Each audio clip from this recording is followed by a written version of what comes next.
आप बचाइए ताकि आने वाले 75 साल के बाद आप लाल किले पे झंडा फहराते हुए ये खुशी महसूस करें कि हाँ, आज हम वाकई आजाद हैं।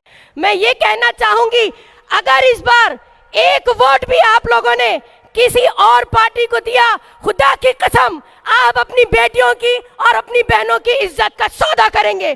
खुदा की कसम आप अपने आने वाली नस्लों का खून करेंगे। आप मुजरिम होंगे, आप मर्डरर होंगे अगर आपने इस बार अपनी वोटिंग स्ट्रेटजी तय नहीं की तो। अस्सलाम वालेकुम व रहमतुल्लाहि व बरकातहू and a very good evening. सामीन एंड नाजरीन, एक तरफ है हमारी मल्लम्मा और चन्नम्मा और एक तरफ है हमारे सारे टीपू सुल्तान। मैं आपके सामने कोई ज़्यादा बड़ी लंबी स्पीच नहीं दूंगी क्योंकि आज आपने हमारे बहुत काबिल, बहुत सीनियर लीडर्स को सुना और मुझे पूरी उम्मीद है कि बात आपके जहन और आपके दिलों तक पहुंच चुकी होगी। मैंने इस 15 अगस्त पर एक पोयम लिखी थी जिसका टाइटल था country can be free but peoples are slaves. मुल्क आज़ाद है, हम अभी भी गुलाम हैं। पहले हम गुलाम कांग्रेस के रहे और फिर हम अब गुलाम जो हैं वो बीजेपी के हैं। आप लोगों से कोई ऐसी चीज़ नहीं जो छुपी हुई हो, सारी खबरें आप जानते हैं, सारे हालात आप जानते हैं। चूँकि हमें अभी और लोगों को भी सुनना है इसलिए मैं अपनी बात बहुत मुख्तसर रखूँगी। मैं सिर्फ आपसे एक अपील करके यहाँ से जा रही हूँ।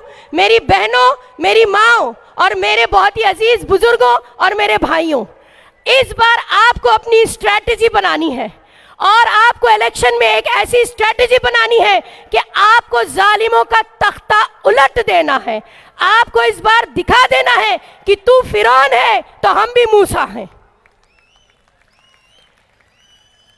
आप देखिए कि 15 अगस्त पे इन्होंने कहा कि हम 75 साल आज़ादी के पूरे होने की खुशी में महोत्सव बना रहे हैं। मैं नहीं मानती ऐसी आज़ादी को जिसमें आज भी औरतें रेप की जाती हैं, मजलूम बच्चे लिंच किए जाते हैं और न जाने कितने जवान ऐसे लोग जो हक की बात करते हैं सलाखों के पीछे सजा काट रहे हैं।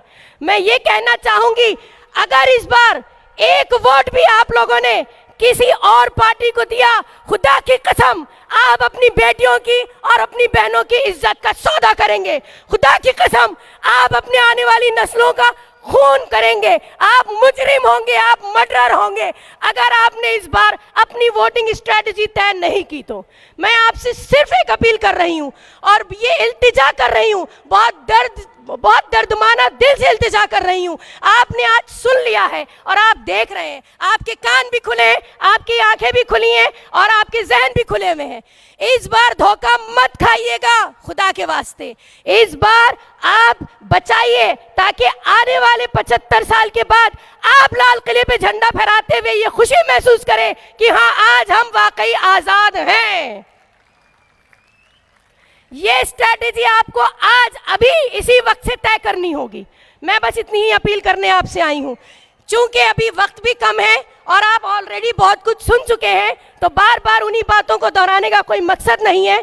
बहरहाल हमारी बहनों से खास अपील यह है कि इस बार आपको साबित करना है कि रानी की झांसी आप ही हैं, हजरत बेगम महल भी आप ही हैं, रजिया सुल्तान भी आप ही हैं और रानी चन्नम्मा भी आप ही हैं।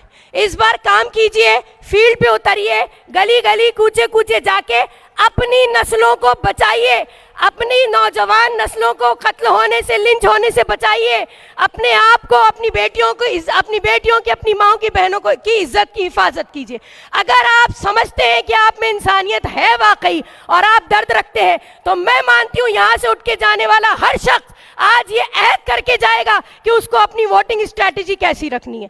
एसडीपीआई पार्टी बिल्कुल आज वही काम कर रही है जो फ्रीडम फाइटर्स ने फ्रीडम मूवमेंट में किया था। एक वो जंग थी, आज फिर एक जंग है। एक वो जालिम थे, आज फिर एक जालिम है। तो बहरहाल बन जाइए टीपू सुल्तान और बन जाइए फ्रीडम फाइटर, बचाइए मुल्क को, बचाइए नस्लों को और याद रखिएगा आपकी स्ट्रैटेजी सिर्फ इस दुनिया के लिए नहीं है, बल्कि आप अल्लाह के सामने भी सुरखरू रहेंगे कि आपने इंसानियत का हक अदा कर दिया। बहुत शुक्रिया, अल्लाह हाफिज। मिल्लत टाइम्स को आपकी ज़रूरत है, हमारी आप माली मदद करें।